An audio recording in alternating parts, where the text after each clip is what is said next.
All the lawns on Mentone Avenue are mowed on Wednesdays. The machines wheel out just before dawn, emerging from charging stations hidden underneath porches or behind garages. If I get up early enough, I sit at my window and watch them do their dance. They move together like a single organism, expertly tuned, carving swoops and swirls into the grass. They'll even add polyhedral shapes near the trees or shrubs for extra flair, and they always finish their labor by 8 o'clock. That way, when the other residents and I leave our homes on Mentone Avenue to head into the city, we'll not see the metallic servants that made our little world so perfect. That's what is preferred, what everyone considers proper. After all, no one wants a reminder of the cost of peace in our time. I, however, am one of the architects of this fallacy we call Eden, so I've already had more than enough forbidden fruit to ignore the truth.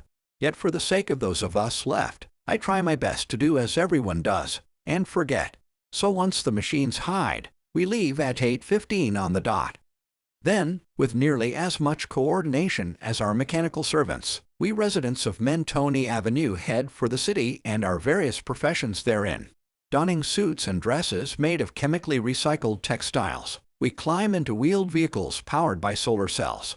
With careful precision, our self-driving cars back out silently from permeable concrete driveways while we sit idly sipping hot synthetic coffee from bioplastic thermoses. As our vehicles exit the suburb and enter the adjoining area known as the Ag, the other riders and I hungrily break out our breakfast sandwiches.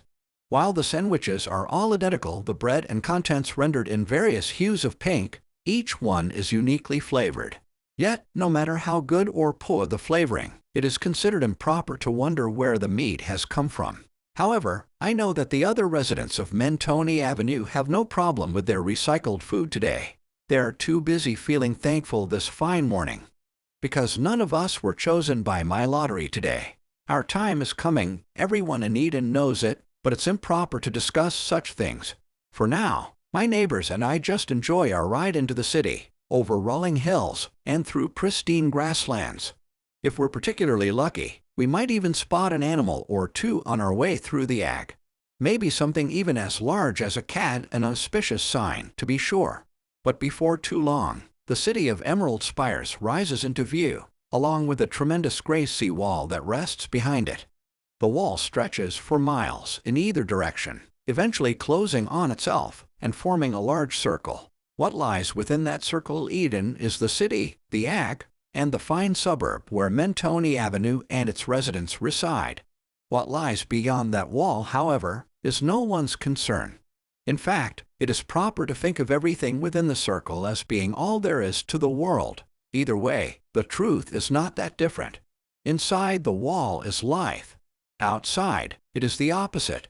Here, the lucky residents of Eden can forget the horrors of climate change and decades of war. Within that great circle of concrete and steel, the last of humanity can live inside this picturesque place and enjoy all the comforts 22nd century technology can offer. Even though this isn't the 22nd century, I shift slightly from side to side as my car weaves around vehicles and pedestrians, drawing ever closer to my destination, the city's central tower. When I reach it, I exit the vehicle, enter that spike made of shimmering green glass, and head to the floor-wide office at its top.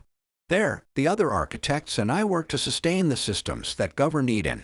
For me, my task is the maintenance of the AI known as the lottery. Besides our workstations, the room is relatively bare, save for a clock on the wall. It's simple, analog, and one of the few explicit measures of time allowed. Truth be told, I've no idea what century it is precisely, though I do have a guess. Yet like so many other things, it is improper to discuss such a topic aloud. Why should time matter when everything we could ever need is here? Why, indeed, for Eden is without war or strife.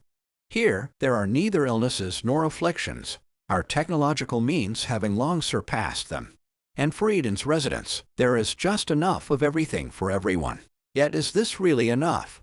More and more, as the years go by and my lottery day draws closer, I keep thinking of this. The promise of Eden is that of eternity. All who live here will never cease to be. Even though the lottery inevitably comes for us all, it also brings us back. That was my crowning achievement, my great gift to humanity. For Eden to function with the few untainted resources left on this earth, all had to be recycled, even people. They had to be because there are no more livestock to be found on this planet. And even if there were, we certainly couldn't spare the few resources we did have to raise them.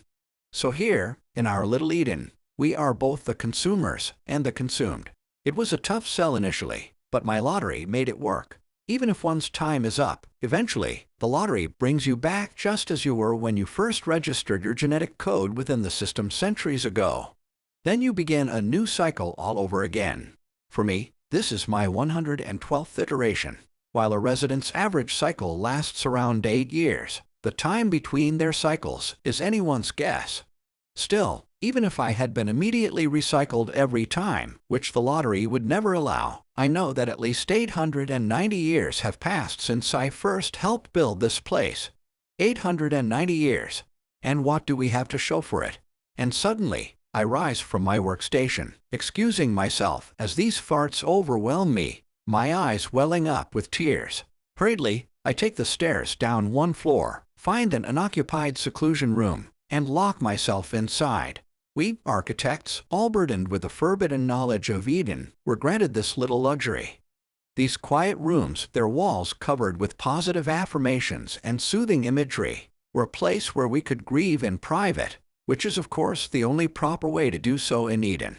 And as before, I make good use of this seclusion room, weeping as I think of what's become of our species. The human race has survived into the 3rd millennium despite its many mistakes. But is this truly survival? Technically, there are only 3 million of us left, with nearly 2/3 of that always in the process of being recycled. And yet more is missing from this so-called paradise. There are no universities here. No research centers. There aren't even children. We had killed most of our planet, turned it into a runaway greenhouse, then irradiated it with nuclear weapons. Yet, in all our tragic ingenuity, we still found a way to survive, only for it to cost us everything. We should be among the stars by now, expanding across the Milky Way. We should be raising new generations of leaders, artists, and scientists to one day take our place. We should, by God, progress. Instead, we seek the promise of Eden, a peaceful eternity. And the only way to get it is to stop time altogether. So, we are explorers no more, our thoughts devoted only to the embrace and maintenance of this false heaven. We've no more questions or ambitions either, having traded curiosity and imagination for stability.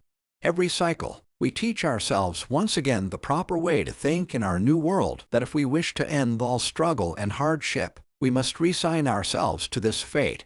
To that end, we spend our endless days convincing ourselves that our 22nd century luxuries make up for our intellectual austerity.